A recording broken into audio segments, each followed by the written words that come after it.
I suck at jiu-jitsu. How do I suck less at jiu-jitsu? Your producers yesterday. They'll let me die. They'll let me die like I deserve.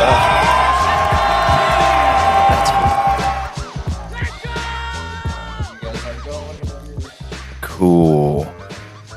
Bionic Rob. Josh, happy holidays. How are you? Happy holidays. Merry Christmas. Merry It's Christmas Day. Christmas Day. Christmas Day. What are the chances that Christmas Day falls on a Thursday? I guess 1 in 7. But this is one of those years we're back with the holiday special. I love it. What do you have planned for me is the question. Well, what does Uncle Rob, what gifts does he have to bring? Last year, you only brought wrist locks. Sure. You said you were bringing other things. I'll bring harsh opinions this week. Okay, you got harsh opinions. Okay, Yeah. I've always got some harsh opinions to share. Where are we starting, Rob? Well, Josh, this year has been pretty monumental for you.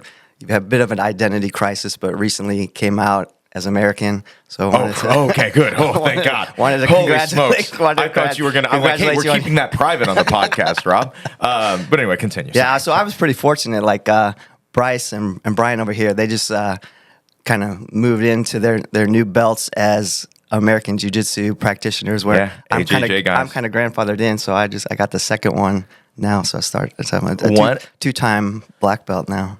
A lot of people are saying that you're actually the longest training BJJ guy to make the AJJ switch. Ooh. A lot of people are saying that's that. pretty controversial.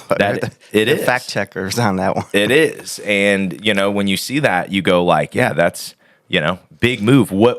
Why did you make the move, Rob? I've had to catch myself a couple of times when showing techniques in the back that, wait a second, American. This is American Jiu-Jitsu. I was all for it when you said that you were ready to make the switch. I said, well, Josh, let's see how serious you are. Let's just put up a flag in the gym and make this happen. I think that your gym has a lot to offer and is unique in its own thing. I don't know that you can even really describe it as a nationality. It's more of a culture that's been built up around it with you and your dad running things. But yeah, I'm happy that it's continuing to grow. It's pretty cool. A lot of organic things happening with all the different levels. It's really cool. Mm-hmm. I agree. And that's like, I like the idea. I don't think, I know that the term is American Jiu-Jitsu. I guess I don't think of it as much with nationalism as people probably assume, right? I think that is the thought. I think that there is patriotism, of course, in it, but I think that's obviously something that American people love getting behind anyway. You see it when they jokingly all wear American flags, and it's like, yeah, we're all wearing American flag t-shirts, American flag Speedos, American flag everything. Why? Because it's cool, right? And it doesn't have to, and you can go, oh, but it's not inclusive, it's not whatever. You know what? The best things in life tend to not be all inclusive. They tend to be for the specific individual because people are different. And to say like, oh yeah, we should all have a one-size-fits-all version of jiu-jitsu is just absolutely crazy. It's like, no, we should get away from that as much as humanly possible. And then you should train the version of jiu-jitsu that you want to train. And if you're American and you want to betray your country and do BJJ, do it. You're allowed to. Thank God, because you're in America, and you have freedom here. And that's my thought on the kind of the nationalism versus like, yeah, there are definitely parts of that make America what it is that we want to say, oh yeah, this is part of American Jiu-Jitsu, like innovation, right? That's the biggest for us. When you hear anything we're doing with Head Nod, the word innovate is thrown into everything. And it's because like, hey, this is the culture that Jiu-Jitsu's used to have and it's missing now. Not only that, Josh, but another characteristic would be freedom, in that you don't mold someone to a particular curriculum or a particular set. Some guys have a body type that is going to be playing well towards other games.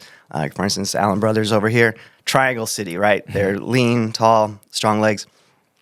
And you encourage them to build upon their game that's best for them, which is great. You can't just can jiu-jitsu into a certain number of techniques. Like judo's, there's 67 throws and a million ways to do them, but jiu-jitsu is infinite in that manner. That you don't have to worry about being boxed in only within a certain segment of techniques or rules. So, and that's I think why the guys here are getting good so quick is because we're identifying. There's so many coaches, and we're all so hands-on. It's like we're identifying real quick, like your body type or your attributes are this. Let's run this full throttle and get you good quick, and it's happening. Guys are first tournament, cleaning the house at the tournaments, like not getting scored on, submitting everybody all the way up through the ranks. Has just been really incredible to see that. Well, I mean, at least our beginners guys are good. Yeah, our beginners once coach I turn is them good. over to you, But yeah, once you turn them to me, they're all right. They do they can really take harsh criticism well. That's the one thing that if they've been on the mats with Josh for a long time is like these guys can take verbal abuse like you would not believe. Sure. And so yeah, I agree. I think that on that same note of freedom though, and as one of the coaches, I don't know if this has happened for you at all, but I definitely have talked about this to some of the other coaches already. But did you notice?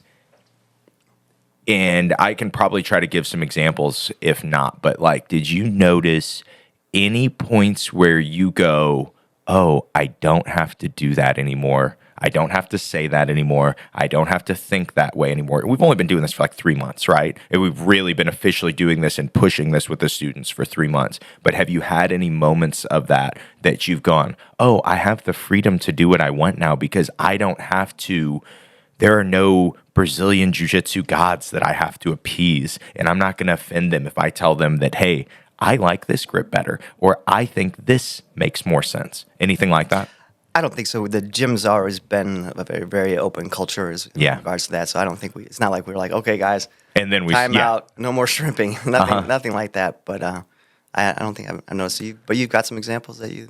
Before that, go back then because you're right. That is the big thing that I push to everybody is like, hey, we're not really changing anything. We're leaning more into what we already do. We're being more of who we are, and we're no longer have to be apologetic about it and say, well, yeah, this is Brazilian Jiu-Jitsu. It's just a little different. It's like, no, it's not. It's not Brazilian Jiu-Jitsu. It's American Jiu-Jitsu. What's American Jiu-Jitsu? Come try it. Sure. And so it's a different, just having that, to me, that was a big thing that was different. But like you said, we always have been that way at Head Nod. It's always just been about being good. When you first came, is there anything there that stood out to you? Anything you remember?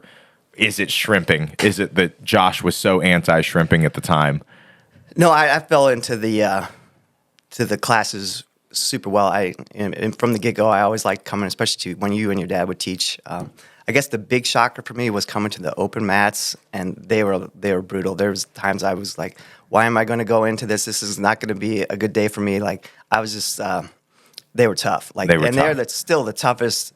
They have to be one of the toughest around. Like, the open mats here on Sunday are pretty next level. I don't know if you know this, but a lot of people from one of the local 10th Planet schools come over, and they even bought gis so they can train in the gis when people are mostly gi training. So they come. Yeah, it's been. That's cool. Yeah. That's really cool. And a lot of the guys that you see that are winning, ladies too, even if they're under other schools, they're coming here on Sundays and they're sharpening their skills and picking up some of the. Either the mentality or some of the just the toughness from the room, and then they're going out and proving themselves on that. Well, in all it's for in our community, like the St. Louis Jiu-Jitsu community, when it comes to competition, if you do it long enough, and this is just how it is, if you do it long enough, you will realize that it can be you and your little group of 4 competitors from your gym versus everybody, or you can team up with everyone who is dedicated to jiu-jitsu, and there's 40 gyms that have 4 competitors each, and you can team up with all of them, and we can team up against the Brazilians. There you go. And those are our options. You can do it your own and lose, or you can have a chance by saying, hey, this is, no one's helping us. No one's, I don't understand why I have to basically not associate with people around me because we both have coaches that live in different states, maybe different countries, that maybe don't agree on things. But we're going to sacrifice our own chance at competition because we want to respect those coaches. How many times have you been in our gym? We've had those open mats when somebody says, let's take a picture, and like 3 guys stand up and go, oh, I have to stand on the other side of the room because my master can't see that I'm here. Yeah, Right? it happens all. But you know what? I think I would go like more humanitarian with that. In fact, that those are our friends now. Oh, and yeah. we just And- love hanging out with them, and we're happy to see them do well. And And you know, for they're gonna me- level us up as well. I never make those guys take the picture. I'm like, hey, you're welcome here, even if you're not allowed to be here. I don't care. No one's going to tell on you. You know, in like 4 years, we've had guys that did that. But most of them also come to this conclusion at a point of like, wow, none of the adults here have to do that, have to tell the coach that they're paying what they do in their free time. And the coach is worried about what they're doing in their free time and where they're training and who they're associating with. And it's like, then they go, why don't I just train here? And like, nah, dude, you're not allowed. Sorry. You're a BJJ guy. Yeah, Can't come. There's been a lot of people that have transferred over to either to this gym or just to the tag team flag, just because they've found themselves enriched in the culture here, and they like to Okay. join and continue with that. Counter argument, though. There are also people that switch to all other affiliations from us. From here? In my argument is Local ones, or they move local. away? Oh, Local. really? There are people that if you went to local gyms, you would go, oh, that guy trained with us for a couple months. That guy trained with us for a couple months. And to me, I really always think of that's where I always go to. It was a better fit for them. It was Sure. closer to their house. Maybe it was further from their house, but they just like the style better. And, you know, like when you have crazies like us, Rob, that love the style that we love, and then you go out into the world and you interact and you go, hey, I don't run into a ton of people like me. I don't run into a ton of like-minded people. To me, those people that you're probably running into maybe wouldn't be a good fit at Head Nod. But when you meet the person that you go, oh, this person's also crazy. This person's like the Allen brothers. They're a good fit. And I think that is as much as the AJJ thing seems like I am, and obviously I just will bash other cultures because it's hilarious to do so. But the AJJ thing for me is less about separating ourselves so we can be better, and more about separating ourselves so we can do what we want to do. And if you guys want to join us, you're welcome to. Or if you want to stay and do your own thing, you're welcome to. We don't care. The beauty of what we're doing is about us. It's not about you guys. And so that to me is, so like you guys do what you do, lean into what you do, lean into what you love. Merry Christmas. And I don't have to, you know what I mean? Like, and it doesn't have to be and it's like, and I'm saying this in jiu-jitsu, this is in any team sport, this is in any high school sport, this is in any, this is in CrossFit, this is in anything that has groups of people that hang out in a community together, it's tribal. And they're like, oh, our tribe is the only one that knows. And of course, we are talking about AJJ, which we are the only ones that know. You know, we are one of the dozens that have seen the light. But if it goes nowhere and nobody does AJJ, and I'm going and visiting BJJ schools, and they're like, hey, you got to shrimp up and down the mats, I would be like, oh, okay. Because that's their culture. That's what they want to do. And so to me, is it on my podcast, will I always argue efficiency and effectiveness? Yes, of course.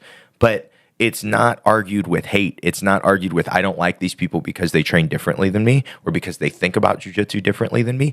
To me, it's like, you guys also should have the freedom to do what you want. It doesn't have to be AJJ, but that's why I love AJJ, is that I do have the freedom to do what I want. And Yeah, that's my high horse on it, Rob. It's Hey guys, real quick, I wanted to invite you to the I Suck at Jiu-Jitsu show experience, and make sure you know for right now, it's $100 off. So I started going to jiu-jitsu camps a couple years ago, and I started to recognize that this is one of the best ways to get a ton of good perspective in jiu-jitsu. What's interesting is it's not generally that you get one thing out of this camp like you typically would a seminar. The best camps that I've been to, you leave with things to work on for an entire year, things to think about for an entire year.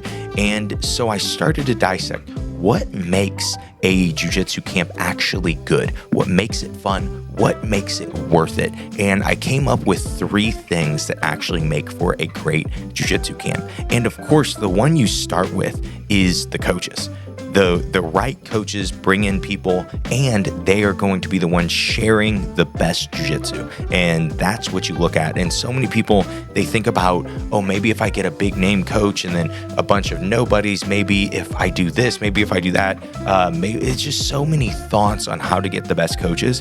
And for me, with the I Suck at Jiu-Jitsu show experience, I thought, what if we just get the best teachers of jiu-jitsu that I know?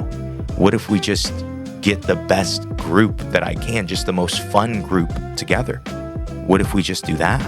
And so that is what we did. When we start from the top, we have Kyle Watson, my coach. Then, of course, your boy, Josh McKinney. Can't do I Suck at Jiu-Jitsu show experience without him. You have my dad, Steve McKinney. You have the Goose, Richie Kelly, who has just been on the show recently. You have Robert Arias, also on the show recently. You have Sam Luna. You have Nick Sanders, Captain AJJ himself. You have Justin Huff and Ron McLaughlin, both guys been on the show. Big I Suck at Jiu-Jitsu show guys, amazing jiu-jitsu coaches, every single one of these guys. And so then the second thing you need is you need the right experience. You need the right curriculum. You need those guys teaching the right amount of jiu-jitsu that's not overwhelming, but also that everybody gets amazing perspective for them. So all 9 coaches are going to be sharing an hour with you guys. And that's going to be over this entire weekend from February 20th through the 22nd. On top of that, all 9 coaches share their jiu-jitsu. My dad is going to do an extra seminar, and he is going to teach you guys how to properly lift weights for longevity, lift weights to stay on the mat for a long period of time, and he's going to teach a short seminar for you guys on that. We are going to have 2 dinners, 2 breakfasts, all the coffee that you can drink completely included for you guys. And you will get to be part of a question and answer live I Suck at Jiu-Jitsu show episode. I'll have different coaches on for different segments of time, and you guys can ask us anything, and anyone in the experience can participate. And so you get to be part of an I Suck at Jiu-Jitsu show episode.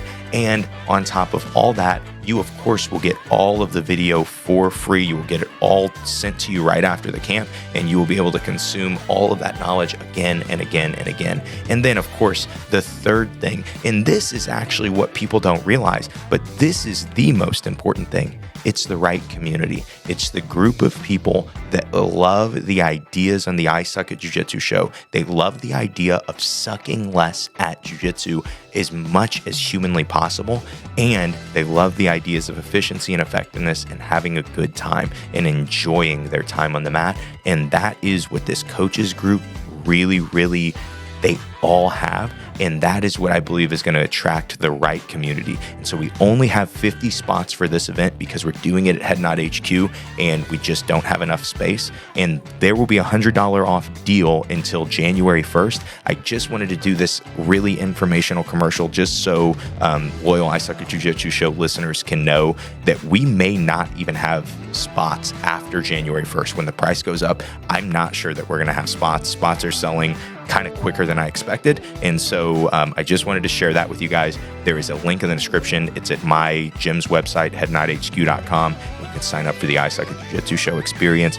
February 20th through the 22nd. It starts 5 p.m. on February 20th and it ends around 3 p.m. on the 22nd. And I'm telling you guys, there has never been a better experience for sucking less at jiu-jitsu ever designed than this 3-day camp. Don't miss it. coming down, I think you're going to see a kind of a new wave in jiu-jitsu, and that there's going to be another shift between new school and old school. Travel a lot, East Coast, a couple schools that I like going out there, and it's like, oh, they're going to do like a traditional class today, meaning like there's the traditional warm-ups. You're going to do, arm bars from guard, or, or just some basic stuff. And then I went to another one where he's probably perfect for AJJ because he had come up underneath the Brazilian system out in New Jersey, third degree. So he's been at it for a while.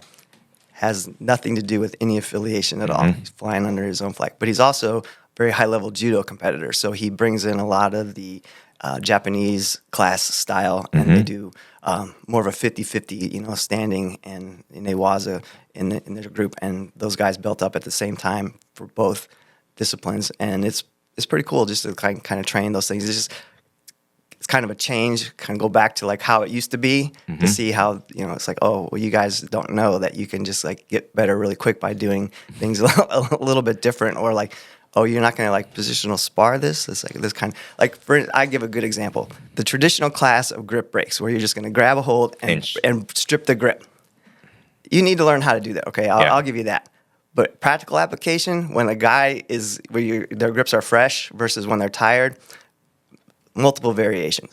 You got to be able to train takedowns in a safe manner to where you got to go after you break that grip. And that lapse of time or the amount of pojada coming your way from the other guy, you can't train that by standing still and just popping grips off. That's why. And doing, your dad kind of did this, and I've kind of thought about it. Like the best way to train a stand up is you got to have kind of like the designated winner. It's like, okay, we're gonna start from the feet. You're gonna get the takedown, but I'm gonna do everything I can to not let you have it. But as soon as you get in, I'm gonna take the fall. Yep. So it's been very safe, especially here. We've got the double mats, so you can take the.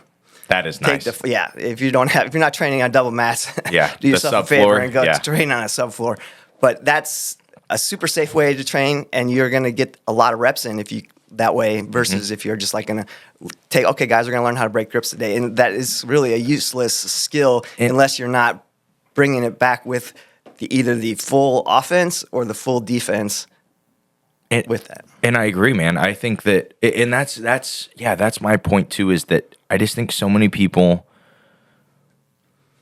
they don't maybe necessarily care about efficiency and effectiveness. And that's what I mean. Like, I'm not worried about that. You guys do what you want to do. I think now, I know for me, personally, right? I know I get to sit in a different place than other people because I know that on the podcast, I've provided so much free content about efficiency and effectiveness. I know I'm doing my part is like, no matter what, like I know that I have just for completely free, just given away everything I know about these things. And you can even take them and just take the little parts of them that you want, the one episode that you want, apply it to your school, never have to give me any credit, and I couldn't care less. Sure. And so, like, the idea, though, that everybody thinks like me and cares about being efficient, and this is like, okay, I heard this the other day. I thought it was really interesting.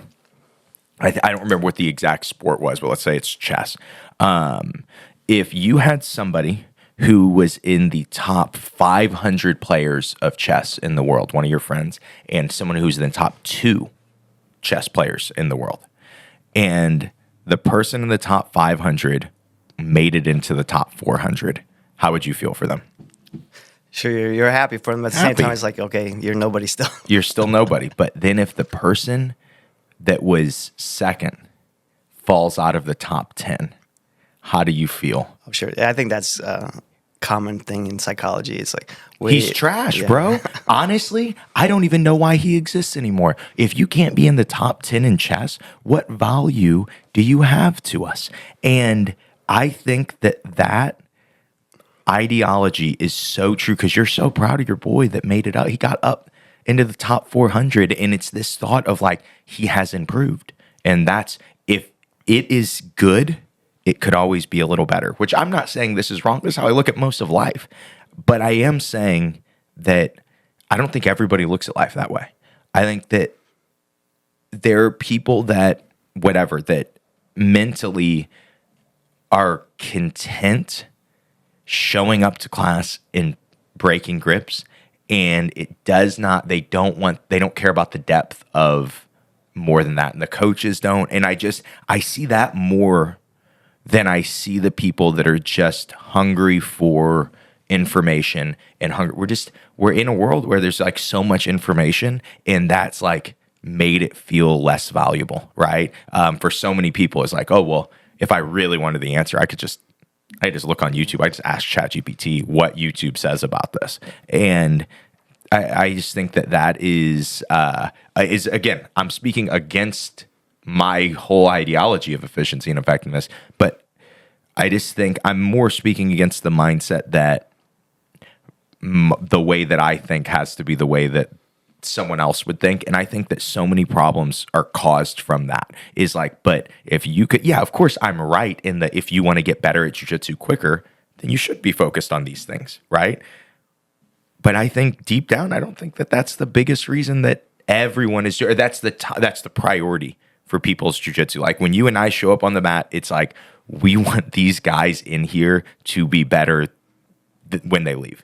And it's like an obsessive thing. We want to be a better coach, right? And this is like a practice that I think if you're trying to better yourself, you should be doing. But from the vibe that I get when I train at most other schools, when I go visit most other schools, the vibe is just like, yeah, like to show up, like to hang out, like to do the drill, like to drill with their specific partner, and enjoy the culture of it. I don't know if long-term, if that's going to cause discouragement because you're not going to get as good. Or you're not going to get as good as quickly. There are going to be guys that are dedicated that you go, I train twice as much as this guy, and he's twice as good as me now. Why is that? And so, I think that there is repercussion for anything you do. Sure. That probably is a whole episode on itself with that. You'll have to dive into that deeper. But I could ramble about anything for an hour, For Rob. you too, Josh is very humble as a coach. So like, for instance, the other day I came into the day class, somebody had a question about takedowns. Sal, who has his 10,000 hours in wrestling, happened to be there, and you pretty much turned it over to him. And a black belt in jiu-jitsu, And a black belt in jiu-jitsu. You pretty much turned it, and he's in the gi, and we really honed in on like making this happen for your student, to really bridge that gap for him with what he needed, to make it happen. And you don't see was that it humble or was it lazy? Was I just like, I have nothing to teach today? Yeah. Oh, Sal's here. Thank God. Edit that. Thank God Sal's here. And so I'll have my boy Sal do it. Sure. And so, yeah, he was always, so many guys like that. I think that culture came from, I always had access to, early on at our gym, I always had access to Huff as a coach, and I always had access to Hebner as a coach. Hebner was so much better at wrestling than me. Huff was so much better at leg locks than me. And so I would defer to those guys in class all the time. If the conversation came up and I did like, maybe this, Huff, what do you think? If the conversation came up, Eric, what do you think about that? Or even that we would do blocks and classes like that. And it wasn't even, for me, it was the difference between being a coach and being an instructor. Because like, I don't always have to be the instructor. I feel like I'm a good instructor, but I feel like I am a better coach. I don't think I used to always think that. I used to like kind of be on the fence about that, but now like seeing it is like, honestly, when you really look at it, yeah, there are things that I've taught our guys, and almost all of our guys know. There are definitely things like that. But when you see the variation in game at our gym, that's not instruction. A lot of these things that guys do, I do now because they got good at them, and then I deconstructed them so I could use them, right? Not the other way around. It's not like, oh, you see Josh hit close guard, he must have taught Robert close guard. It's like you see Josh hit close guard now at black belt because he sucked at close guard forever, and Robert was the first guy that I ever saw consistently hitting it at black belt. And okay, what could we learn from him? Sure, and things have changed quite a bit, especially here, where it's not necessarily a technique and more of a concepts, and that's something that's really taken me a while to grasp, and I'm still working on it too. Mm-hmm. Like just, I try not to use any strength whatsoever. Mm-hmm. Not that I have a lot, but I got my probiotics. Except for when you go with me, maybe I'll you use all strength when you go with me, Rob. Do? Are you sure about that? I that feel just like might be my regular pace. That's just anyways, that's no strength that you're using that's on me. No strength. Just wait, Josh. One of these days I'll turn it up. So with that, when you're trying to just to work on the concepts, you're not focusing on the moves, and that's really changed things for the gym here. Like, I don't think they're going to be any guys teaching, okay, there's like 15 steps to the arm bar. They're going to be more flowy with the instruction. And I like concept is such a buzzword now. And because like people will show a cross collar choke and be like, check out this concept on a cross collar choke. And they'll be like, you're going to cross collar choke the guy. And they show a 3-step move. Like, that's not a concept. That was nothing. That was just a move. And to me, I think there's so much problem with that is people just don't even know what a concept is.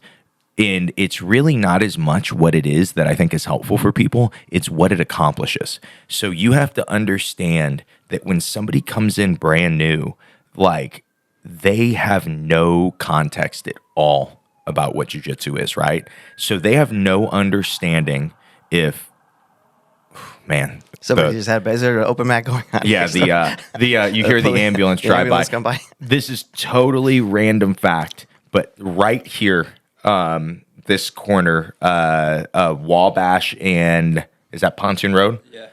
I've not exaggerated. I've seen 3 accidents, with my own 2 eyes, 3 accidents, 2 of which were hit and runs. Really? I watched 2 hit and runs. We've only been here for 4 years, boys.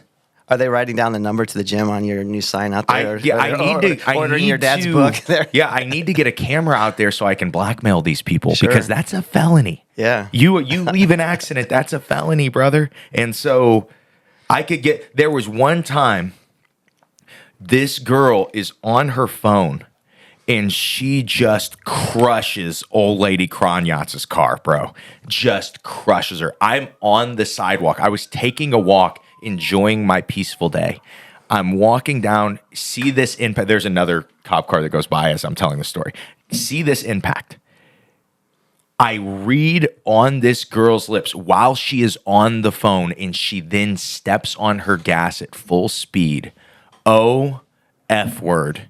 I just hit some old lady. Okay, I read her lips, but this is the best part.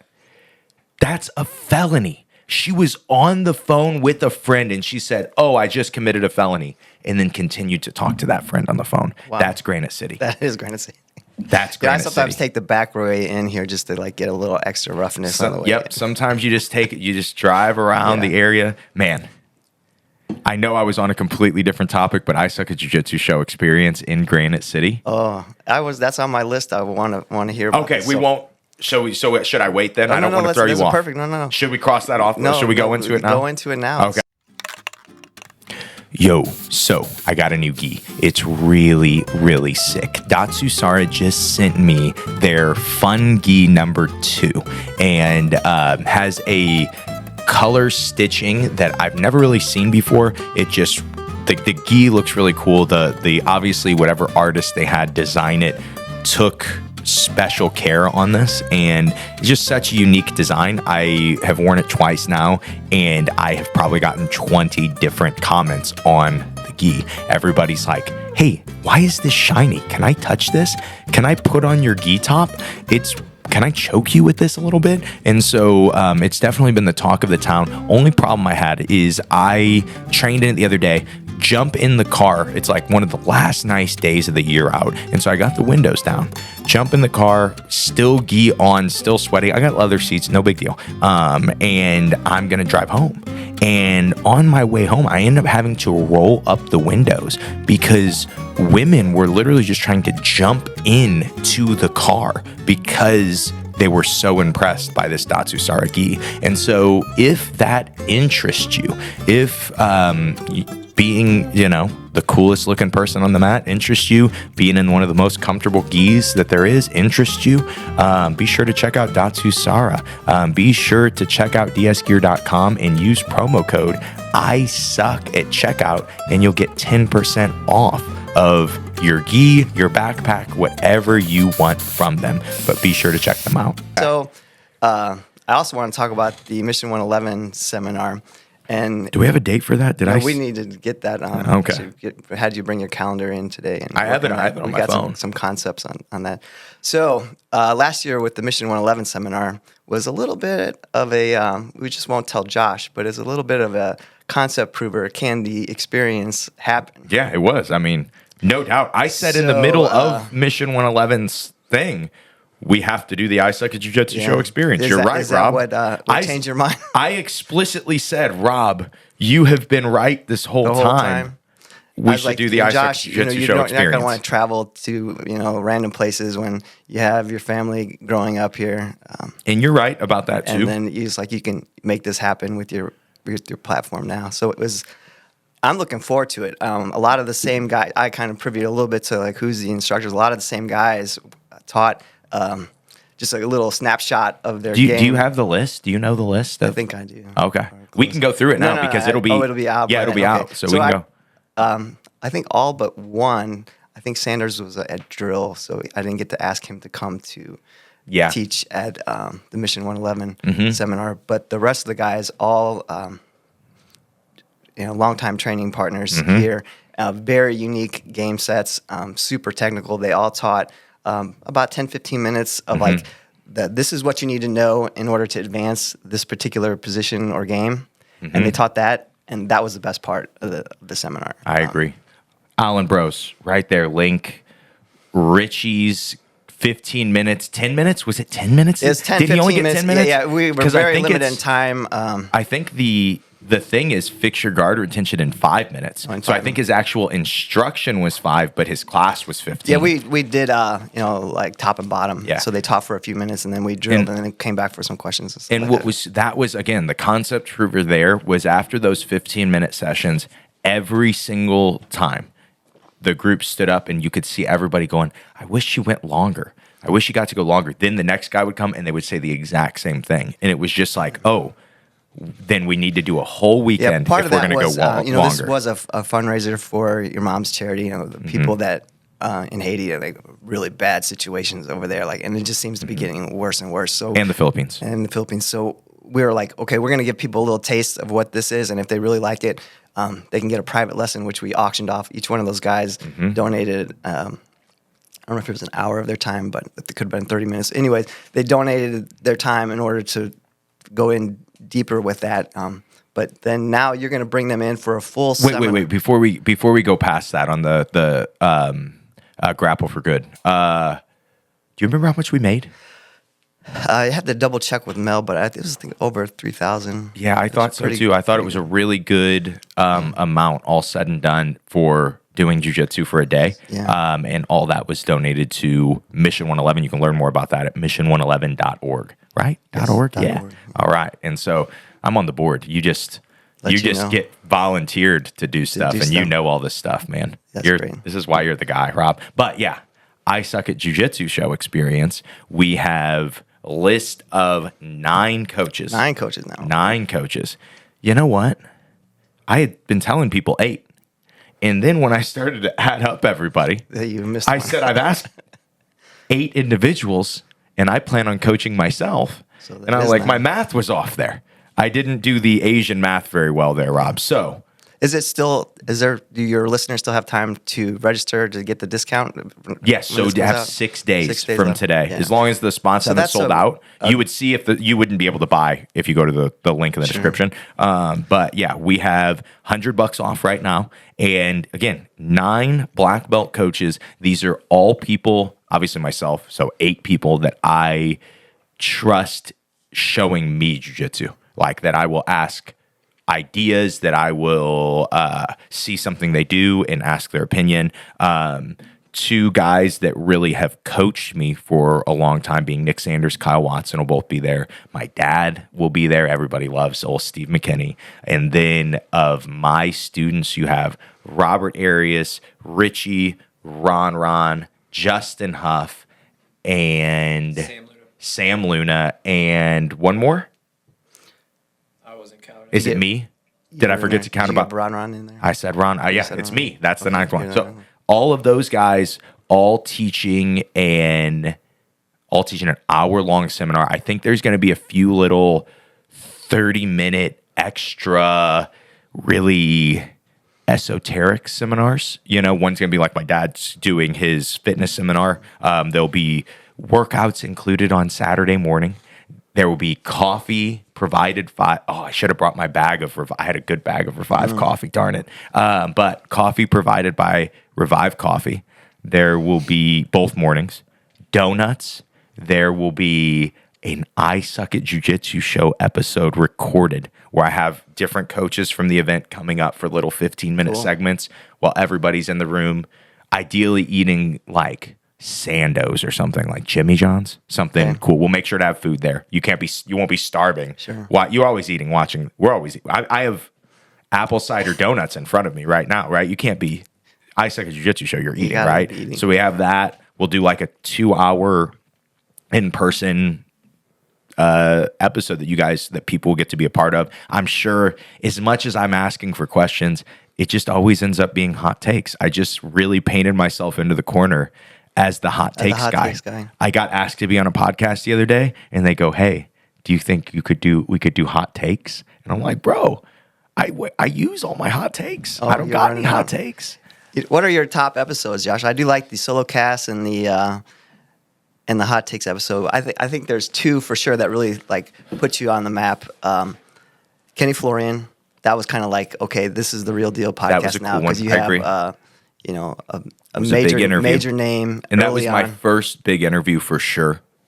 And then as far as like just your general content of like improving and mindset, when you had John Thomas on, I got an early edition of that because I was traveling. You did me a favor and sent me the early edition. Oh yeah, so I listened to it on you always the get plane. the hookup. You always get the hookup. I did. That was a great hookup. That's probably one of the best episodes. You should. I agree. If you're new, go back. I don't know what number that is, but go back and listen to that one and just start taking notes because he lays it out like.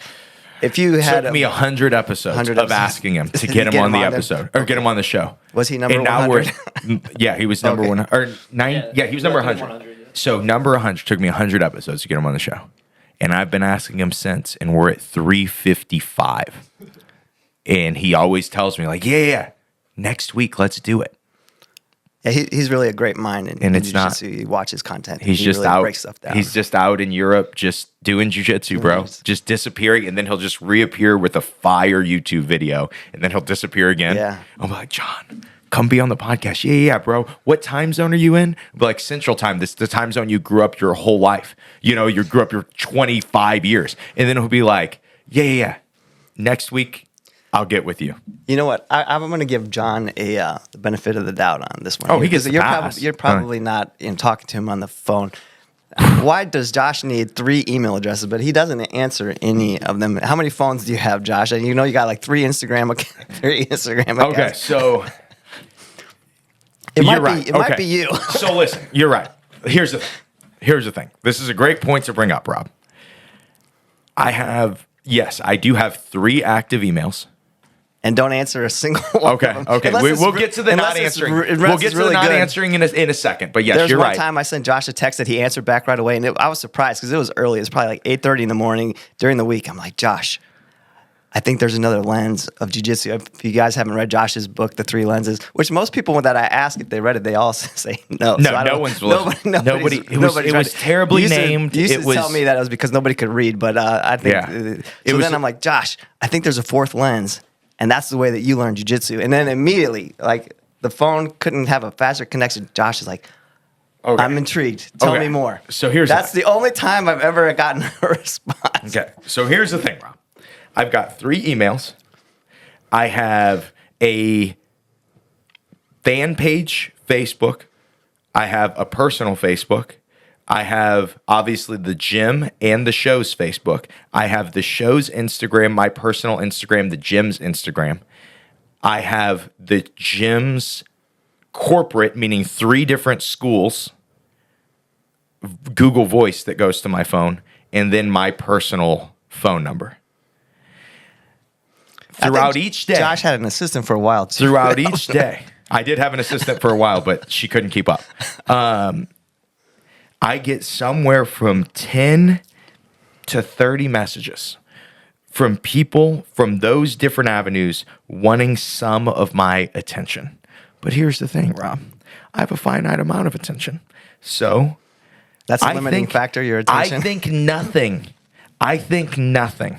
When somebody sends me something and they like send me something like, hey, there's this problem that's happening in my life, and then just throw a bunch of random facts, and then there's no question at the end. There's no, like, they want me to decipher this map that they sent me about their emotions. And when I read something like that, there is zero chance that I will ever respond. I'm not your therapist. What are we talking about here? Unless you were saying, hey, Josh, let's schedule a podcast episode, and it's somebody that I want to schedule a podcast episode. Josh, let me buy you dinner. I always respond to those texts. I now know how to get a hold of You Josh. hit me with, let me buy you dinner, Josh. Or, you know what's honestly, only for the 4 people in this room, really, my wife and my best friend from childhood, call me. If you ever catch me and I actually answer the phone, we'll talk for 2 hours. Wow. You'll be like, Josh won't stop talking. Josh, I got to go. And I'll be like, yeah, but listen to this. Listen to this other idea that I have, Rob. And so it's just, here's the thing, Rob. This is the first generation ever that had to give 100% 24/7 access of themselves to everybody. And it's like, I'm not doing that.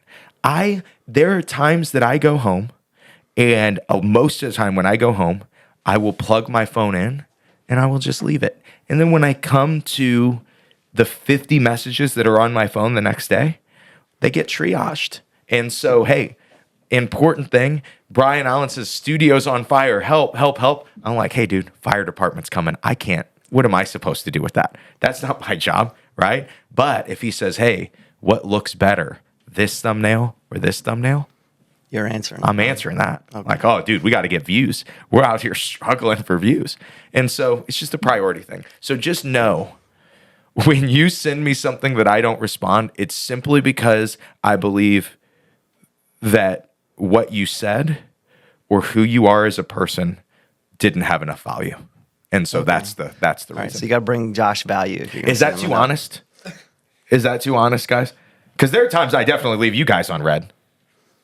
Right? I mean, I leave everybody on red. I feel like I usually get a response. Bryce honestly, probably does. we talk a lot about like it's relevant business stuff. Yeah. So and we really do. Yeah, Bryce probably gets. But as also a business guy, I feel similar. So I respect the. Well, and a salesperson that you have to. Exactly. My phone goes off 100,000 times a day. So sometimes And this to me is not. I'm not complaining about this. This is I do.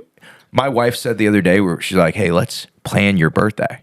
And I go, yeah. And I thought like, wow, in December, we're planning my birthday. I'm turning 32. Who cares? And it was just a setup. And then she goes, how do you plan a special day for someone who does whatever he wants every single day of his life? Ooh. And I go, maybe we just, I don't know, like maybe just go to dinner or something. I don't know. Like I felt really small after she said that. I was like, I'm sorry. Wow. I'm sorry that I'm, you made it. I got motion, babe. I'm sorry. Like, what do you want me to tell you? Like, do you want me to go have a job that I hate and then be mad at you when I come home? Like, is that what you're saying? Women, right, Rob? But yeah, here's the thing. She doesn't respond to my texts. She doesn't either? No, she ghosts me all the time. If you look for the same reason that you ghost everybody else, no, it's you bring no value. No, it's pretty much. That's like I say something like, "Hey, babe, where is this?" Not my responsibility. Find homie. it yourself. Yeah. What do you? No, she doesn't say that. I know to find it myself by the lack of response. Oh. I know that like, I guess I better find it myself. Wow. And so yeah, that's just it's the world we live in, boys. It's a rough place. Hey guys, Josh here. I've been getting so much good feedback from the Rob Bernanke Instructional Jiu-Jitsu for Imbeciles that we have been giving away for free. But I have bad news. We're about to switch the free giveaway from our friends at AJJ Mental Models. And so if you have not gotten Rob Bernacki's Jiu-Jitsu for Imbeciles. This is a conceptual course on learning jiu-jitsu, and the amount of feedback that people have felt the need to give me. I didn't create this course, but still to tell me how much it has helped them has been so interesting. I mean, pretty quickly it made me go, oh, this is something that I should start to pay attention to even more than I realized. People love Rob Bernacki's way of explaining jiu-jitsu. And like I said, this is the last time we are running a commercial for this course. And so the next free giveaway is about to change in the coming weeks. But for right now, you can still get your free copy of Jiu-Jitsu for Imbeciles at bjjmentalmodels.com/I-suck. And be sure to check the link in the description and get in on that free course. Let's get back to the episode. Rough place. Josh, I've been noticing your new designs in the back of the studio here. I like it. But I got a couple things for you. Oh, no. Yeah. I got a book for your son, too. What do we got? Okay, so we're going presents first. I got a gift for you. We were supposed to watch this We episode. were supposed to have this. I don't know if you have it. Hey, look at the runtime of Die Hard. If you guys get a chance, I don't need it right this second, but we got to do a hard stop on the episode right then. And so someone can watch this, Die Hard. Yeah, watch this to Die Hard. We'll just edit it to make sure it's that exact. Perfect. Yeah.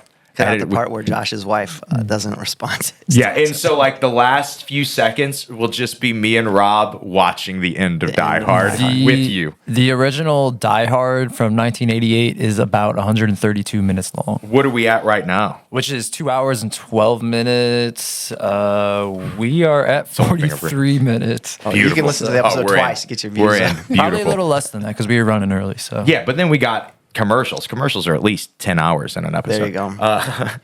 But let me. So am I allowed to open this? Yeah, open up, Josh. Yeah.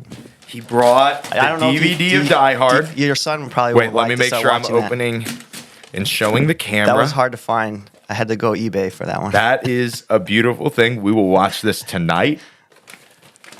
He hasn't seen it. Matthew hasn't seen it. I figured that was like after 311 you put on. No, like we're introducing him to things slowly. Allen Brothers came over last night and they made him watch Pineapple Express for the first time. And like he's a little bit young for that, huh? he loved it though. He loved it. He did. He thought he did not care at all that James Franco is canceled. It affected him in no way. That was the only thing that made me uncomfortable about it. I'm like, hey, bro, I don't think you can be watching this right now. He said, Dad, I don't care. It's okay. He said, I don't care. He said, guess what? We're in America, Dad. And I said, holy smokes. Matthew's a savage. He really is. I don't know where he gets that from. Is this gold, frankincense, and myrrh? Not quite. Oh, wow.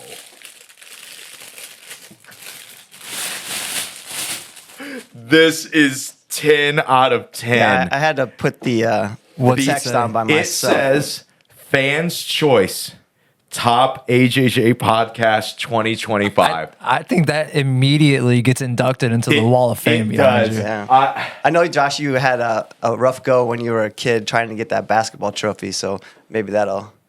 Oh, that was a perfect spot for it. It's a perfect spot. And honestly, like these medals behind me have been in a box until a couple months ago when I put my whole life, right? I just don't care about them.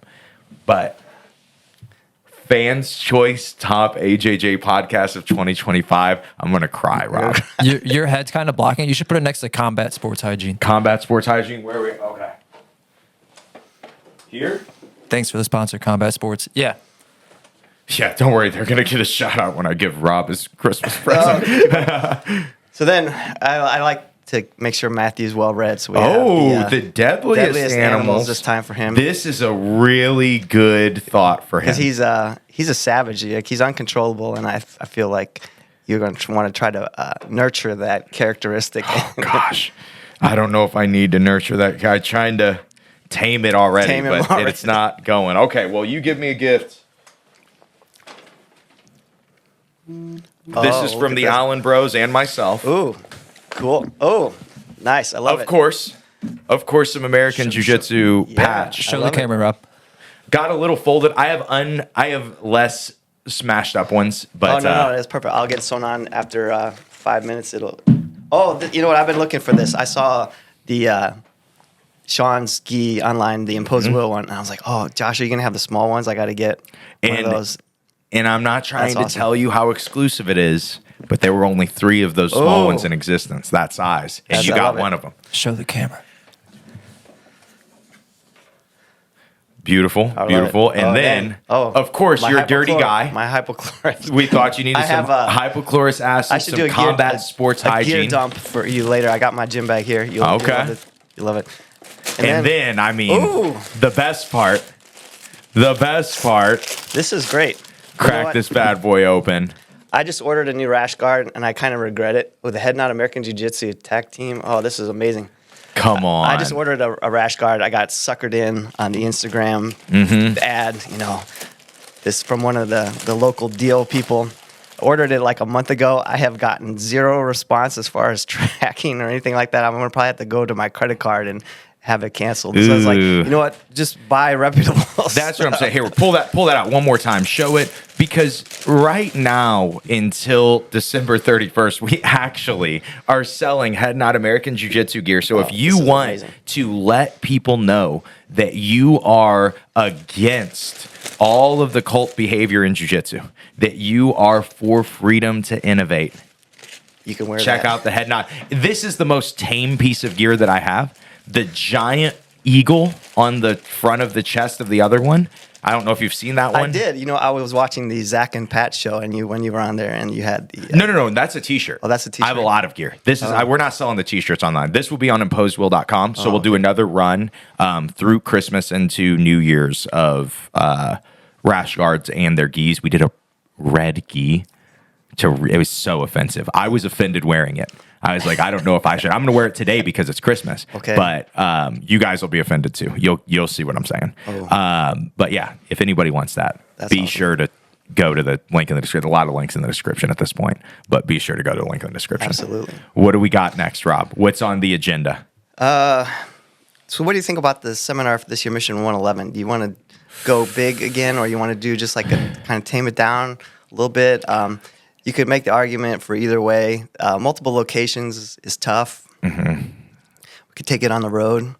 Do it at a bigger, Do it different, at a bigger place. That's or an interesting thought. rotate it around a little bit. I'm sure we could get somebody to want to donate their space for it if we really.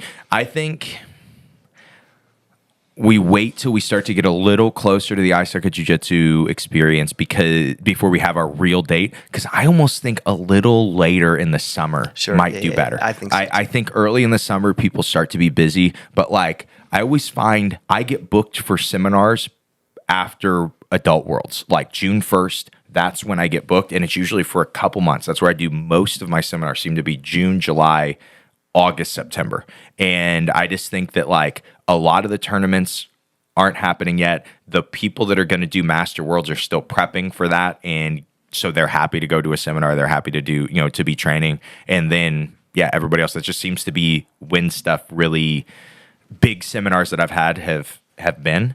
And so to me, I think that would be really cool. I also think that it's just, I think if somebody, there will be people that probably look up Mission 111 and see what they do. And you see all that information. We'll have the Mission 111 telethon March. That's a lot of fun to watch. Something that's a really cool thing. They're on, the other ones are free on YouTube, but it just gives a ton of information on what that is. And I think if that was really the thought that we should try to find a bigger space, then maybe we and try to fill that up to the brim for a full day to do it again, and maybe just do it all in one space. I think that would be cool. I'll tell you really quick. I'm glad Josh should Not say, So why don't Late you Show just is send me an March, email. March 20th. No, I'll respond March to your 20th? email. Don't worry. March 20th, Not So Late Show. It is at, I don't have the time on it, but it'll be Evening free time. on Mission 111's YouTube channel. Are you and training Facebook for page. your hot sauce competition? I don't know if we'll do the hot sauce thing this What? year. That's like the best part. They say that we won't, but we do Always it every do it. year. My mom gets stomach ulcers from it, bro. Really? That was the first year, like that was. Because she's the one that always looks like she can handle it. And yeah, You're and the she one that's- acted, if you rewatch that one, she acted as though she was unaffected. And after like salsa 1, I was sweating. And we went through 9 that progressively got hotter. And so like I was miserable. Last year wasn't as bad because I think she was trying to not burn her own stomach. But she then the whole time didn't drink anything and just like, oh, these aren't that hot. These aren't that hot, Josh. And just totally dogged me the whole time. Pretty funny. Dang.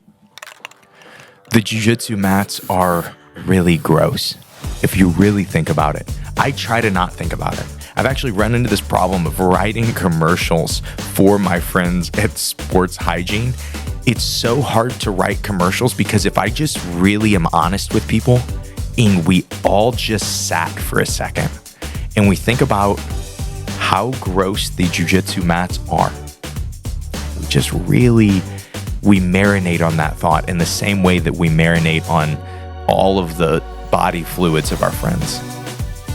And then you hear about a product from Sports Hygiene. You hear about their product, Full Guard. And you hear about this idea of hypochlorous acid and how it can literally kill ringworm, it can kill staph, and it is good for your skin biome. And this idea that there is a spray that you could literally spray on in between rounds to protect your body from the grossness of the jiu-jitsu mats is unbelievable. And it just so happens that they love the I Suck at Jiu-Jitsu show and want to give a promo code to you guys, and that is promo code I Suck. And so at checkout, when you are getting your case of Full Guard to just douse your body in because of how gross the mats are, be sure to use promo code I Suck at checkout. Let's get back to the episode. I never actually answered your top 3 I Suck at Jiu-Jitsu show episodes. I would ask the Allen brothers too what they think. I think me and Bryce always will reference this one because you kind of had said too, like big moments, like, oh, a step up. When we filmed Nick Sanders' Dan Shukart episode, that to me was like in person, 2 guys that I've known forever. I think, oh, this is what I would rather the podcast be. And instead of like trying to figure out how can we get a huge name jiu-jitsu guy into Granite City, and it switched to like, these are awesome dudes and this is an awesome episode. You know, what if we just keep doing this? People will love the show. Like, that's all we got to do is just find really cool, interesting guys that are willing to be authentic on the show. And when you look, there's been so little focus at all about getting big names. If big names happen for me, they generally just happen organically. And since then, before then, it was like, who can we Zoom with that has a big name? Who can we Zoom with that has a big name? And there just came a point where it's like, I just want to talk to the people I enjoy talking to. And again, the people that seem authentic, that aren't coming to be on a show and like, oh, well, I can't say this, I can't say that, I can't think about this, I can't, you know what I mean? Like, there's, It's just honest. And to me, like, that's what people value, and they're cool jiu-jitsu perspectives that I trust. And so that one was like, I remember in the middle of that one being like, oh, this episode is so good. And that was one. The blitzing episode, it was a solo episode, and I was still really not sure if I was doing solo episodes, but I wasn't sure that that was what I should be doing. I wasn't sure that solos were what people liked or whatever, and I got so much feedback from that episode, and it was also, looking back, is because it had a good title, and it was called Blitzing the Most Offensive Jiu-Jitsu Strategy, and so it looked most offensive Jiu-Jitsu strategy, and so it just looked like just a really clickable title. A ton of people clicked it, and it was a concept that was just my concept. It wasn't, I didn't hear this from anybody, and it was like, it was during football season, and so I named the concept blitzing, and people loved it. It clicked, and I was like, okay, if people like an idea that's this fresh, that is not proven at all, it's just this, I had this idea this week, and I knew I could write an episode on it. So that was a really special one for me too. And then probably for me, the Keenan episode, so organic that it happened. And it was like, yeah, it was just so organic that it happened. And it was like, obviously the AJJ thing has happened since, sure. You know? And he and I have like become friends. So that was just a really cool, such a unique thing. It was such a, man, I came up when this guy was already at black belt. He was the only American doing anything relevant. Oh, even before that, as a brown belt, Even- Kumite, yes. and he was winning Grand Slams. And a purple belt, Yeah. he won Grand Slam, but at black belt, when he was there, and I was a purple belt and a brown belt at that time, and we're going to Worlds and watching this dude compete and get screwed over in matches horribly. And, like seeing that, and then he just goes totally dark. Does not do, if you look, you can find, I want to say it's like the past 6 or 7 years at this point, you can find, he did a couple episodes of his own podcast that he didn't seem to go with. He did one episode of Craig Jones, and he did one episode of I Suck at Jiu-Jitsu.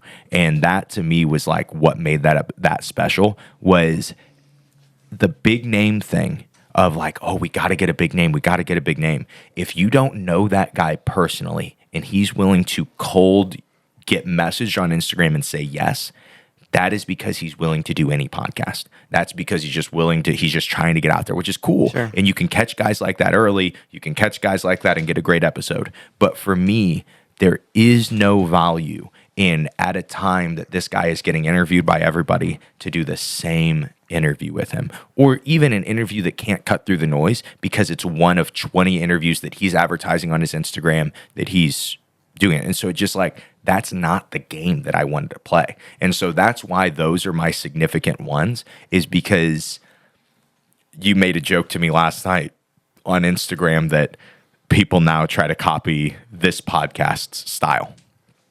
And ideally, yes, people are looking for this podcast for inspiration in the same way that I had to look outside of Jiu-Jitsu podcast for inspiration, because nobody was doing a cool in-person fun thing that was built for clips, that was built to make you laugh, that was consistent. And but they're doing it all over in comedy. They're doing it all over in politics. They're doing it all over in all these other places. And so I had to start to do the idea heist and say, well, how can I apply that to here? And so for me, it's like, it's so flattering that I'm seeing other people that are, wearing silly sunglasses on the show and doing silly things and saying crazy things and then clipping them. That to me is like, one, that's super flattering. But two, again, it doesn't really affect me negatively, because when you look behind, like from what no one else sees, but from this line, that way, nobody has that. These two, the two Allen bros. Well, you guys might want to timestamp this. I think you might be getting a compliment. In all honesty, what Jiu-Jitsu podcast has these two in-person producers, audio-visual engineers. These dudes are what you would need for this. It's obviously just luck and cult vibes, but we have that. And so that to me is like what the podcast is going to be in 2026. And not just the podcast, but the content that we create in 2026, I really think is going to be next level. Yes, I think it's going to be fun. I think it'll probably be, we'll do some controversial stuff as always to, have fun with that. But really, this show is for the listener. This show is for the person that wants to jump in on a Thursday morning and say, I love the I Suck at Jiu-Jitsu show. I love these guys' perspective. One of our most listened to episodes last year was you. What competition accolades, what huge seminars. It's like, no, Rob's a likable guy. Rob's fun. He has, we were just bashing people. People love that too. But it's like that. Your fans, I love. Your commenters, they're hilarious. I wanted to come back on immediately after that. We got to do a drinking show and go through these commenters. Roast the commenters. I say something about how you earn your belt and it matters. And it broke everybody down. And they're down. This guy is not a black belt. This guy's a white belt. And then you look at their pictures. They're getting their blue belt.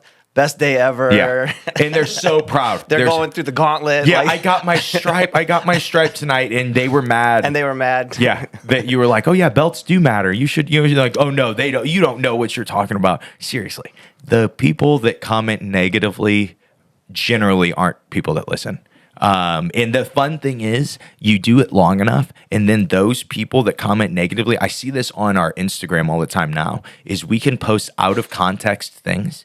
Someone will say, this is ridiculous. I can't believe someone would say this. And the top comment is, you didn't listen to the whole episode. He actually said this. And that to me is like a superpower. Sure. That there are people that are actually listening to the long form and actually absorbing the idea and going, oh, no. You're stupid. You don't get it. And yeah, that to me is super flattering. What about the producers? What's your top episodes? Top 3. I think you definitely nailed it with Dan and Nick Sanders. That was awesome. I also have to agree with you with the Keenan episode. I feel like that was kind of just like a pivotal point, almost. And then I know John Thomas is really good. Mm-hmm. I think some of your competition episodes, solo episodes, are very, very insightful and good. Yeah, I don't know. I think those are definitely the two that stick out to me, though, are Keenan, Dan, and Nick Sanders. To your point, too, like the blitzing episode for me isn't what I think the best episode is, to be honest. It's just more of my favorite in a sense that was I felt the shift of like, oh, this is not what I've been doing. Because I think it's pretty in the 90s, hundreds even, when that episode came out. But I'm like, oh, this was different than what I'm doing. It was like one of the first times that I wasn't cutting a lot. I just did one full long thing.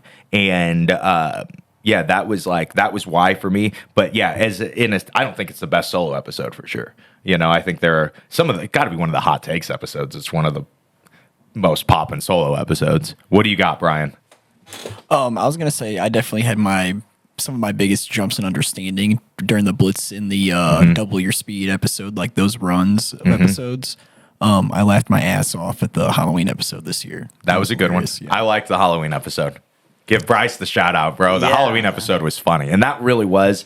Bryce came up with the concept of like, this is going to be the opening of the 12-year white belt or whatever. Yeah, just the ghost of the white belt. Yeah. And so that was I really enjoyed that one. That was funny. That one was really funny. And like more people that I know, it's funny because like some topics will be people that I don't know that like the episode and message me. Some topics will be people that I know personally that like that. Like, so that one was everybody I know, I can't tell those stories to anymore because they're like, yeah, I listened to the episode. Like, dang, that's a show-stopping story. That's a great party story, bro. And I lost all those stories now. You just have to bash steroid users now, huh, Josh? That's the only thing you got left. That's what we're at. That's the thing. And the thing is, like, I don't want to overdo the hot takes episodes, even though they're so fun, is because I do try to tie in helpful things to them, but they're not near as helpful as some of the other things, the topics that we could get into. They're just more fun, but it's just weird how quickly that has caught on. And that is what people are like, oh, it's the hot take guy, the hot take jiu-jitsu guy. Like it's just so bizarre. Like maybe we did one a year ago, but like, I feel like hot takes started this year. I feel like, you know what the first hot take episode was? Speaking of the idea heist, MKBHD, the tech reviewer, had a YouTube video that had a ton of views, and it was the top hot takes of 2024, and it was right around Christmas time, and the top one was a tweet, and it wasn't a real tweet, but it just like that was what he used as a thumbnail. And so like I've reused that thumbnail a million times. I stole that idea, but I was like, I should do a hot takes episode, and I think I just came up with my own hot takes for it. But I want to say that was the first one, and people were like, yeah, hot takes, I hate everything, and it was on. I love it. What else we got, Rob? I got my gear bag. You guys said you wanted to do a gear bag dump. The gear bag. We can do it. What do you got? So you wanted to know, I think you did this when you first started your sponsorship with Datsusara. So we'll go through here. Allen Brothers will have to help me out with the view. Oh yeah, we got the wide shot, so you're good. All right, so you got to have the water bottle, very important. You got is this the Hydro Flask? It is a Hydro Flask. You got to make sure you mark it up good so you can find it later. And you got is this the half sumo sticker? Is that the? No. What is that? This one right here is a gym that I love going to in New Jersey called 11 Jiu-Jitsu in Seabright. if you want the nicest gym in the country, this has to be Really? like amongst the top. They have a recovery room. The locker rooms are next level. Saunas. So nothing like Head Nod. No, it's absolutely. It's Nothing kind of like- the opposite. They Okay. do have double floors, which is cool. They're right across the street from the Atlantic Ocean. There's a coffee shop right there. Pizza, acai. Like you don't have to leave. You can stay there all Okay. day. And then of course you got the imposed will sticker. So your dad had sent me some notes for fundamentals class for the next couple weeks. I got Holy my smokes, notes. you guys have notes? Yeah, oh, well, you know we what, don't Josh? do that in We the have, advanced class. We bring it in the fundamentals class. We usually just smoke cigarettes behind the back and talk about like, hey, what should we teach tonight? I don't know. Heel Go hooks? hard. Heel Yeah. hooks. Perfect. Yeah. Oh, yeah. man. If you guys want to get good at heel hooks, start coming on Thursday night to Nogi for Nogi with Professor Jeff. Wilson. Oof. Oof. There'll be a lot of people walking sideways. Got the beautiful black belt. Got the What do we beautiful black got? belt with the nice fraying coming back What to brand? my roots. Eos and Panther. What is it? Eos and Panther, made in the USA. Made in the USA. Okay. Yeah, it's fraying up nice. Almost 3 years old. How many black belts you got? Too many. I was trying to find the right one. Do you have like, give me a number. What do you I got? don't know, probably like 10. You have 10 Yeah, black. I was Holy trying to find the one that I like the best. They don't. So I came What up year did you get your black belt? 3 years ago. I went. Holy They don't make smokes. them the same that they used to. When I got my blue belt, I got an Atama blue belt, and it was perfect. Yeah. They don't make them like Never that get it anymore. again. Yeah. I got my purple belt. It was, I think, a Fuji, the real thin. They had Yeah. kind of gone to the lightweight stuff. So then I got a gameness, which was very similar to the Atama. Then the brown belts, when the gi material belts came out, I got a hemp belt from, one of the hemp. Flow? I think it might have been Flow, Flow. yeah. Yeah, so that was a great belt. I remember, the only reason I remember that is because I remember you always wearing that one. That was nice. Faded real nice, and then they quit making that. So I was like trying to find. So find my belt. your preference is obviously thickness. Is Yeah, like I go for like the old school. Uh-huh. Yep. Yeah, nice and frayed. I went Perfect. generally as a competitor, as somebody who's always been relatively close on weight. I can't be wearing You a can't belt be like wearing a this. belt. This belt is a pound, brother. I want a shoestring for Shoestring my belt. belt. Yeah, just a red tab on a shoestring. That's what I want. You should try that. That at the comes next gi check. untied. That comes untied often, so I can get breaks. You know, they're just always just falling open. That's somebody invent that for me. All right, then we got. So today we got the team gi We got or the old team gi. The old I team gotta gi. Gotta get a new one now. Got the Got the white. Okay. white today. Imposed will rash guard. Solid rash guard choice. Yeah, these are One of the amazing. originals, Yep. one of their standards. I used to buy just like the cheap ones from like the Under Armour style, the real thin. Those are great in the summertime, but they just don't last. Well, and you get scammed when you buy them too. And you get scammed. I don't know where this one's come from. So you had the garbage bag for your wet stuff. I just got the old reusable grocery bag. Old, is that the What's- is that the one you got from donating to PBS? Probably. That looks like the tote bag Yeah. that you got. That was the NPR tote bag right there. That is the Then, of course, everybody's got the, Gotta have the your- Havanas. So Yeah. these aren't even mine. So the ones that I had, we're at team day at Watson's like 3 or 4 years ago, and I go upstairs instead of, because I don't know, hundreds of people there. I was like, this is pretty cool. So I wanted to see everybody. So I go upstairs and I'm like, oh wow, somebody's got the same flip flops as mine. I better put mine like over here so I'll know which one are mine when I come off the mat. So I come off the mat, I look over here, they're gone. But these are there in the other spot. So I was like, well, I guess they're mine now. I can't like leave them. Yeah. So they're yours. somewhere Are out they there- right? Are they size wise close? Close enough. Oh, big or small? These are a little smaller, so close enough. But somewhere out there, somebody whose flip flops are just a little too big. Not everyone realizes this, but culturally speaking, the Brazilians seem to love their Havaianas like what I would consider 3 sizes too small. Oh. It's a wild thing, bro. And I've always just thought, because if you buy them true to your size, they will be small. You will generally have to, if you go to buy them and they're translated to American sizes, you'll generally have to buy a size up for them to fit like a normal flip-flop would. And they'll always tell you too, if you ever ask about it, they'll be like, oh no, the rubber like smashes down. It spreads out. I've heard this, right? Okay. It's not true, but I've not lived it, right? We were at, one time I was staying with one of my friends in California for Worlds. And so he lived in like Huntington Beach. And he's like, yeah, dude, I have a ton of space. You can crash. What he didn't tell me was that his coach suggested that he also allow 4 or 5 Brazilian people to also crash at his place at the same time. So it was packed, brother. Not a lot of English being spoken. It was packed.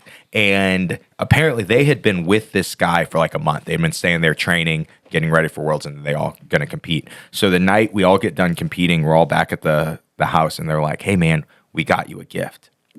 And so they pull out these Javianas, and they're very obviously too small. And they said, try it on. And he steps on it. And I kid you not, Rob, this dude's toes are touching the ground.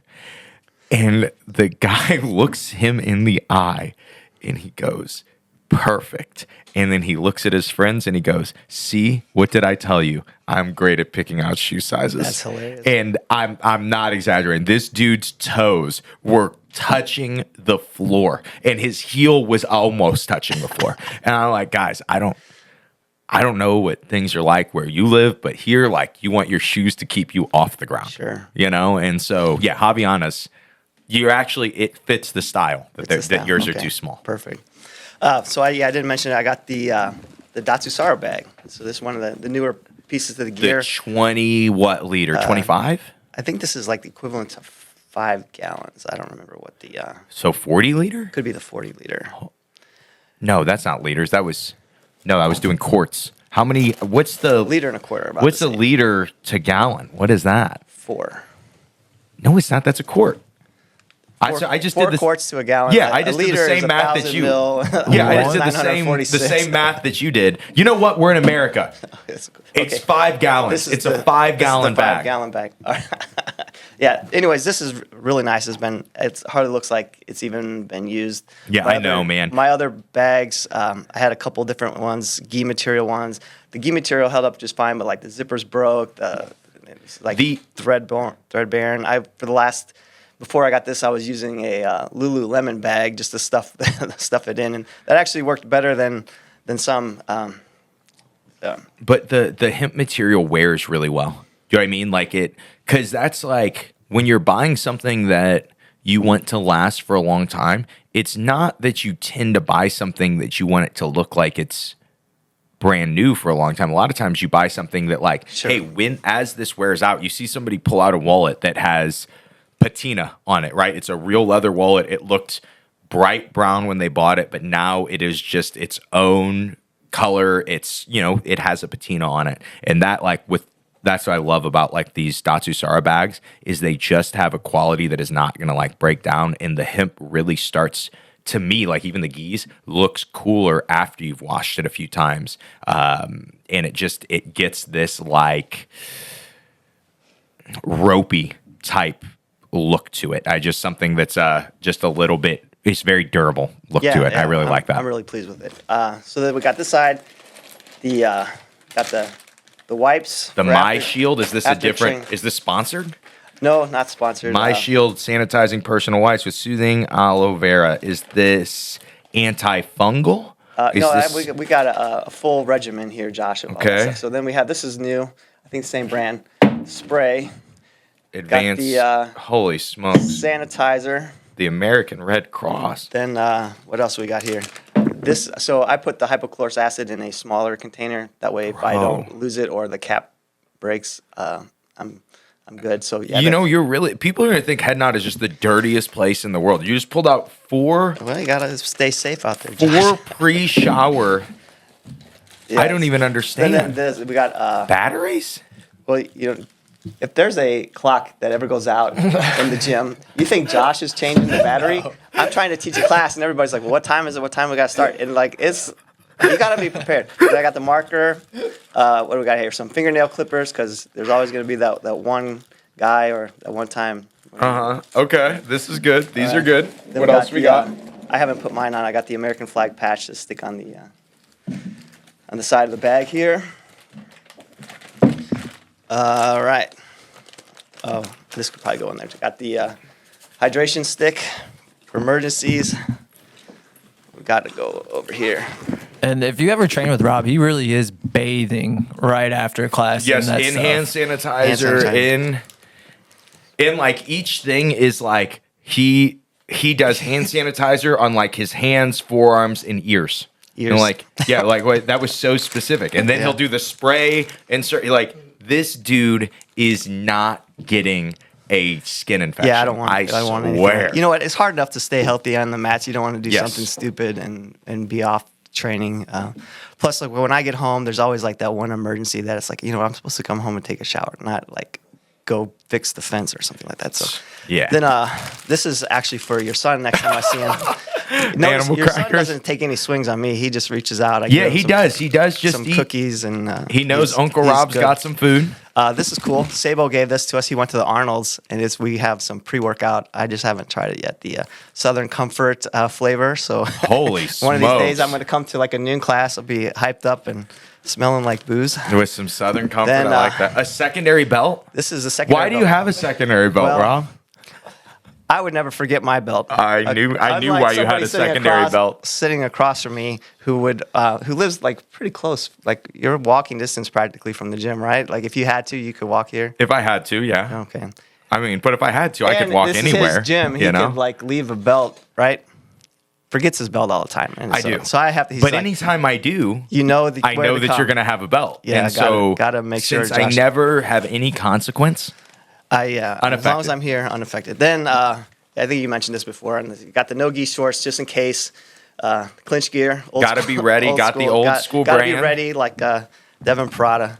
I don't go double like he does. He's ready to go at any moment. I don't like the shorts under my gi. I'll them ready switch. Just in case. You go shorts under your gi, you lose some dexterity. Yeah, I'm not trying to be all tight like that. Yeah.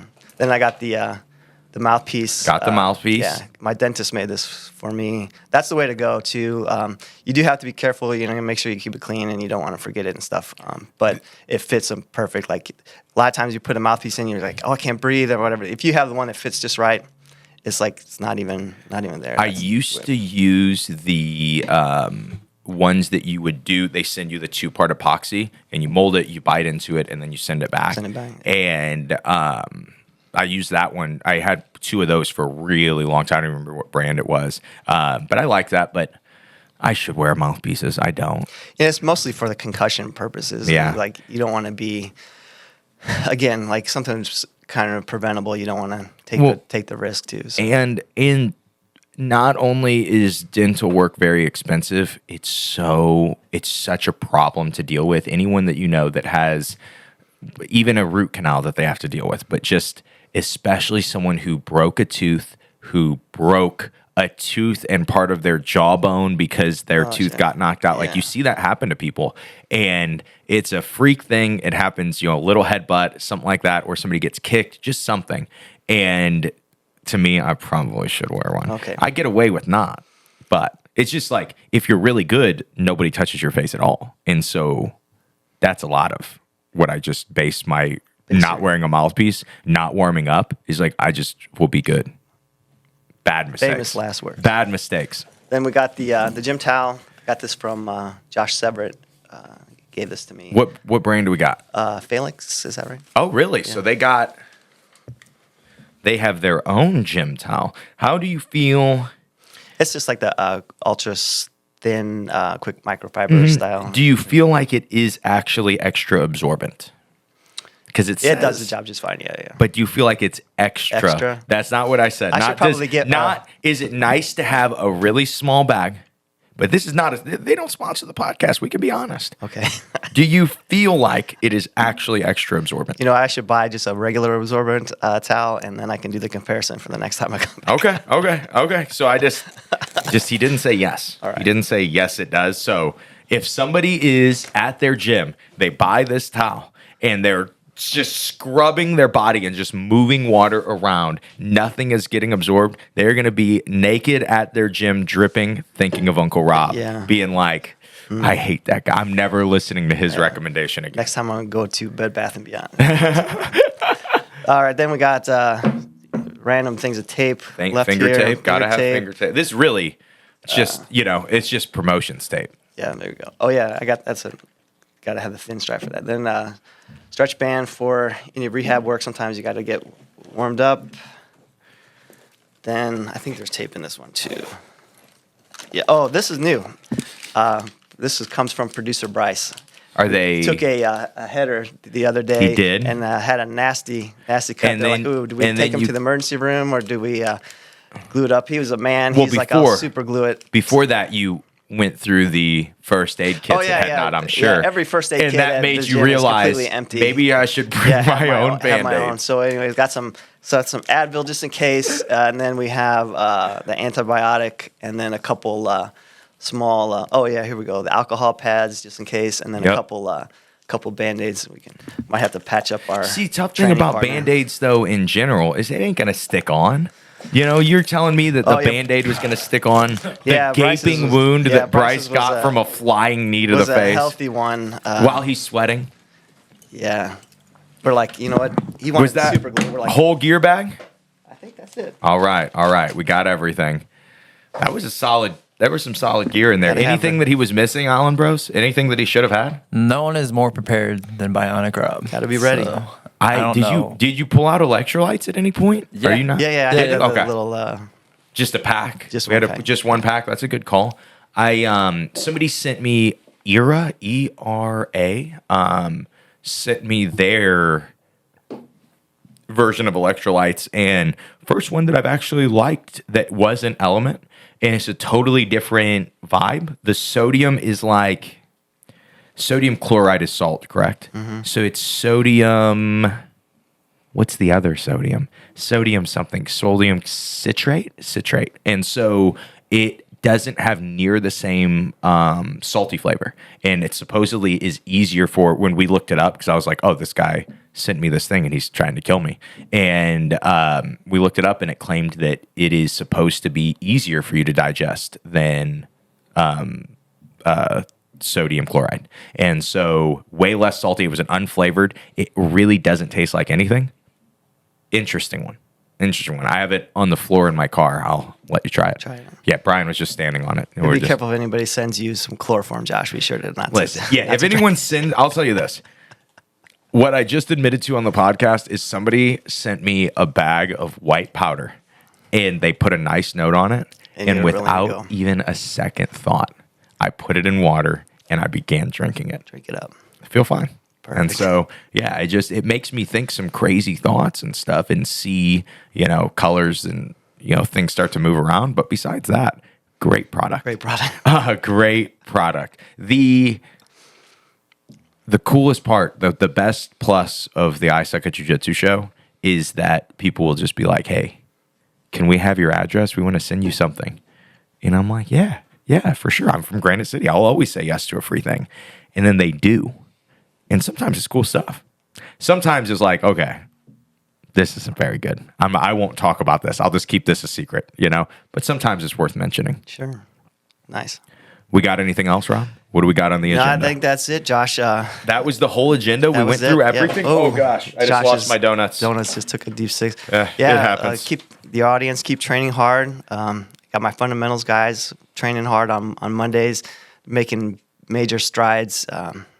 Really happy for them. We got a couple new guys, not necessarily the traditional mold for jiu-jitsu, really making huge changes in their life and seeing that, and it's getting noticed for them real quick too. Like, real positive things happening for them. So every time they come to train, I know that things are going right in their life, and I hope that the audience things go right for them too, and they have a great year training. Me too, man. On that note though, end of the year, any thoughts, anything to leave people with on that we're about to start whole nother year, really, it's going to be the same 7-day week. It isn't different, but the feel is always different that, hey, we get this fresh start this year. maybe things that you've thought about in the last year, the last 2 years, the last 3 years, you put it on this year, 2026, I'm going to accomplish it. Any thoughts for those type of people? You know what? Something I've been thinking about a lot recently is the mindset game. Not necessarily like your competition mindset, but like decision making.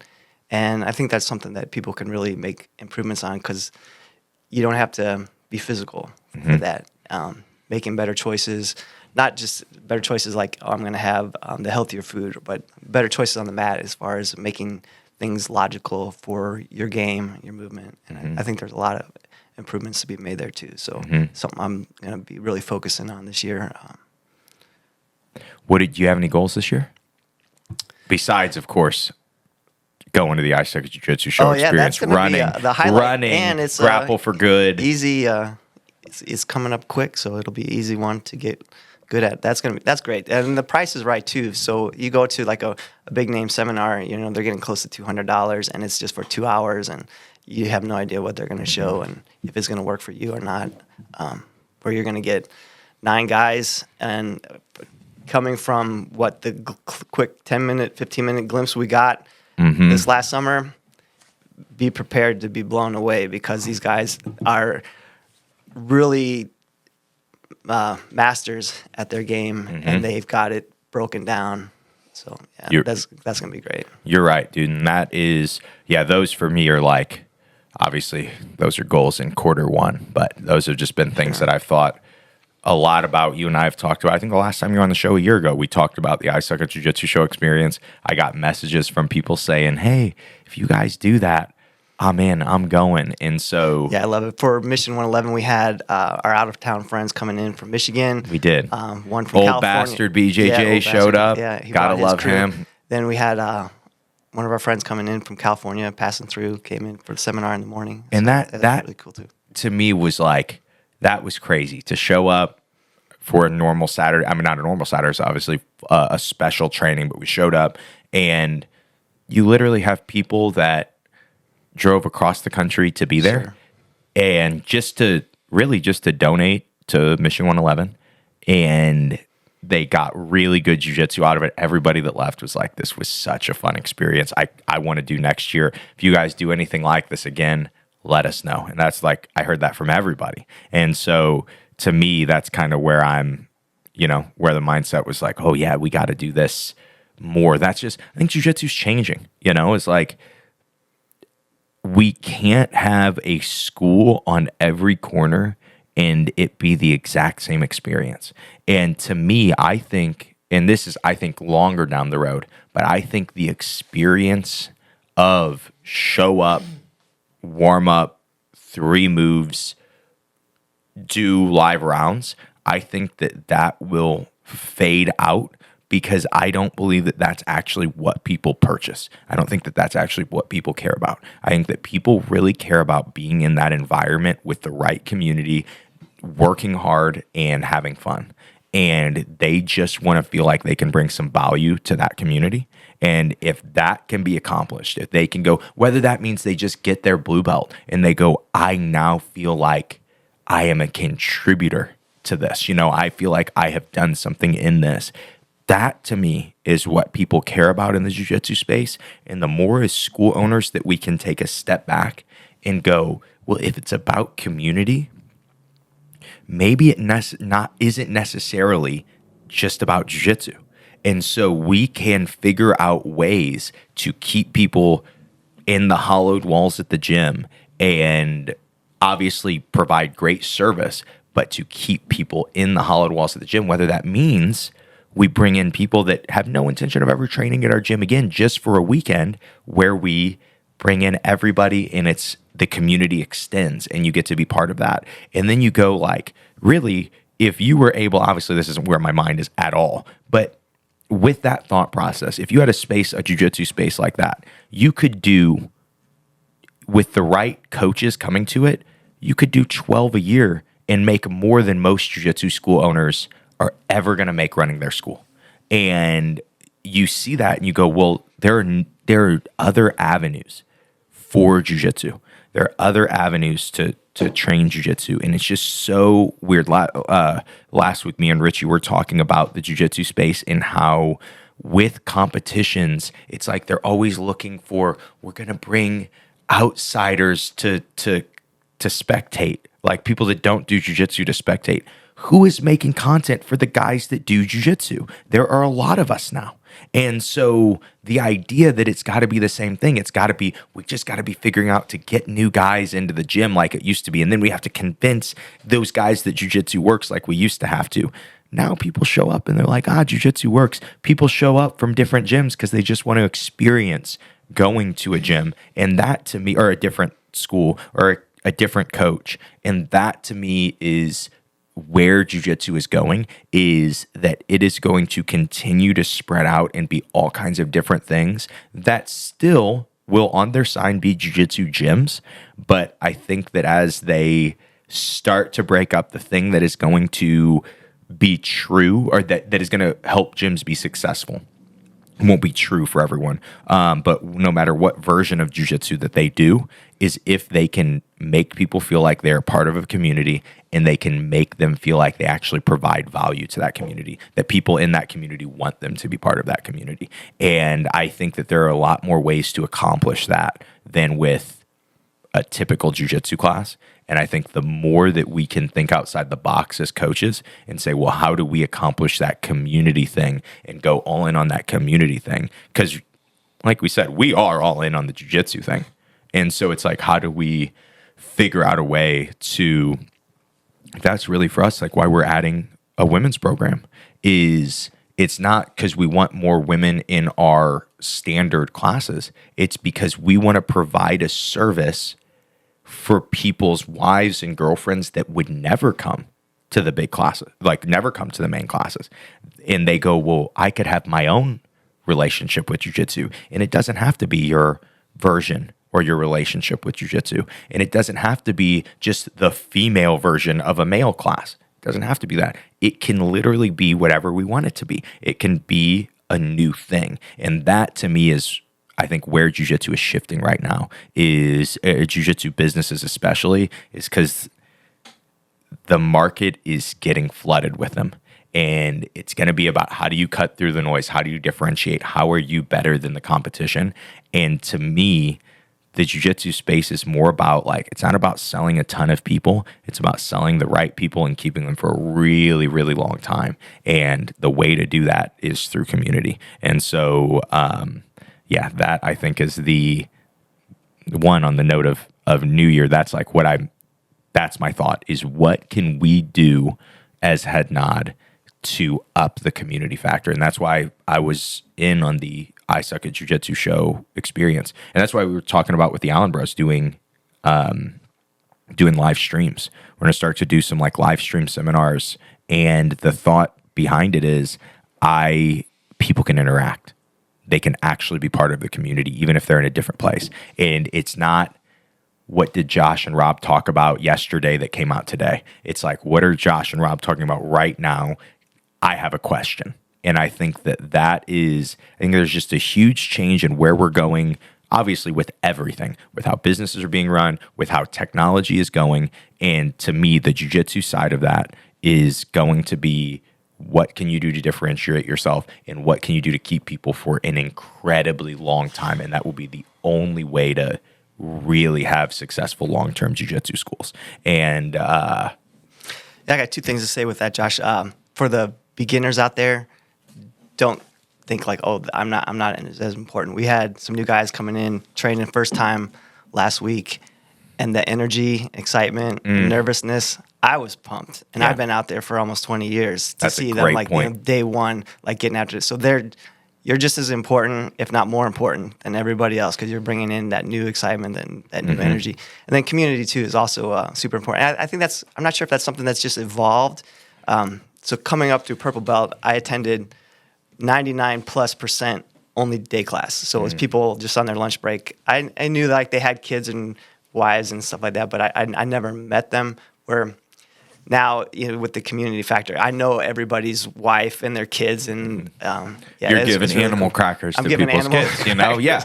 And it's like, and you're putting them in your bag going, oh, that kid's going to be here tonight. That kid's going to be here tonight. Be ready to go. But yeah, it's like the community is a major factor for a successful gym. I think it is important. And each gym has their own culture and community too. So you just have to find either one that's right for you, or maybe some people just need to